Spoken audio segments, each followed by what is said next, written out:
சீனாவில் பெய்து வர்ற கனமழையால ஈஹெட்டான் அணை எந்த நேரமும் உடையலாம் அப்படின்னு ராணுவம் எச்சரிக்கை விடுத்திருக்கிறதுனால அந்த பகுதி மக்கள் பீதியில ஆழ்ந்திருக்கிறாங்க.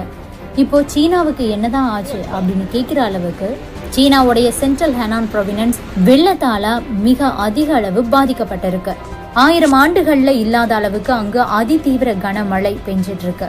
அதிகபட்சமா 624 மில்லிமீட்டர் கனமழை அங்கு கொட்டி தீர்த்து இருக்கு. ஹெனான்ஸ் ப்ரொவினன்ஸ்ல இப்பவும் மழை பெய்ய தொடங்கி இருக்கு. இதனால அங்க இருக்கக்கூடிய பெரும்பாலான பகுதிகள் தற்போது நீர்ல மூழ்கி இருக்கு. தோராயமா 3 மில்லியன் மக்கள், உயிரினங்கள் அப்படின்னு அனைவரும் அங்க தண்ணீர்ல தத்தளிச்சிட்டு இருக்காங்க.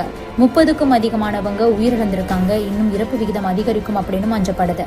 வெள்ள பாதிப்பு ஒரு பக்கம் இருக்கும்போது அங்க இருக்கக்கூடிய டேம்களும் உடையக்கூடிய சூழல்ல இருக்கு. கடந்த சனிக்கிழமையிலிருந்து செவ்வாய்க்கிழமை வரை செங்சோ பகுதியில 617.1 மில்லிமீட்டர் மழை பெய்திருக்கு. அந்த பகுதியில ஒவ்வொரு ஆண்டும் பெய்யக்கூடிய மழையின் மொத்த அளவு அப்படின்னு எடுத்துக்கிட்டோம்னா 640 மில்லிமீட்டர் தான். ஒரு வருஷத்துல பெய்ய வேண்டிய மழை 3 நாள்ல பெய்ஞ்சா எப்படி இருக்குன்னு பாத்துக்கோங்க.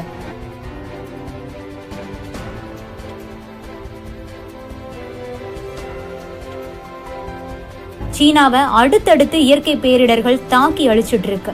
கடந்த 2 வாரங்களா கனமழை, நிலச்சரிவு, சூறாவளி, மணல் புயல் அப்படின்னு அடுத்தடுத்து இயற்கை பேரிடர்கள் தாக்கிக்கிட்டே இருக்கு. 1000 ஆண்டுகள்ல சீனா இதுவரைக்கும் பார்க்காத மிக பலத்த மழைய சீனா போன வாரம் எதிர்கொண்டாங்க. இந்த நிலையில திடீர்னு உருவான இன்ஃபாங்கிற ஒரு சூறாவளி நிலைமையை இன்னும் மோசமடைய வச்சிருக்கு. சுழன்று அடிக்கிற சூறாவளியில கடல் அலைகள் பல அடி உயரத்துக்கு எழுந்து காண்போரை அச்சுறுத்திட்டு இருக்கு.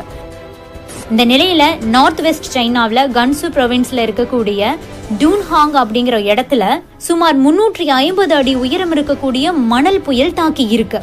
சில்க் ரோட் சிட்டி பகுதியில தான் இந்த புயல் காற்று வீசி இருக்கு. ஒரு ஜைஜாண்டிக் வால் மாதிரி மணல் புயல் உருவாகி இருக்கு. கிட்டத்தட்ட 300 அடி உயரத்துக்கு எழுந்த அந்த மணல் புயலை பலரும் வீடியோவாகவும் எடுத்திருக்காங்க. இந்த மணல் புயல் கோபி பாலைவனத்திலிருந்து உருவாகி நகரத்துக்குள்ள நுழைஞ்சிருக்கு அப்படின்னு சொல்றாங்க. இதனால சுமார் 5 நிமிடம் நகரம் முழுவதும் இருள மூழ்கி இருக்கு. இந்த மணல் புயலால மக்கள் வீடுகளுக்குள்ளேயே இப்ப முடங்கி இருக்கிறாங்க. கடந்த 25ஆம் தேதி வீசின இந்த மணல் புயல் தொடர்பான காட்சிகள் இப்பவும் நிறைய வெளியாகிட்டே இருக்கு. வெள்ளத்தை ஒப்பிடும்போது மணல் புயலால பெருமளவு பாதிப்புகள் ஏற்படவில்லை அப்படின்னாலும் கூட அங்க இருக்கக்கூடிய கட்டிடங்கள், வீடுகள் அனைத்தையுமே மணல் இப்ப சூழ்ந்திருக்கு அப்படின்னு சொல்லியிருக்காங்க.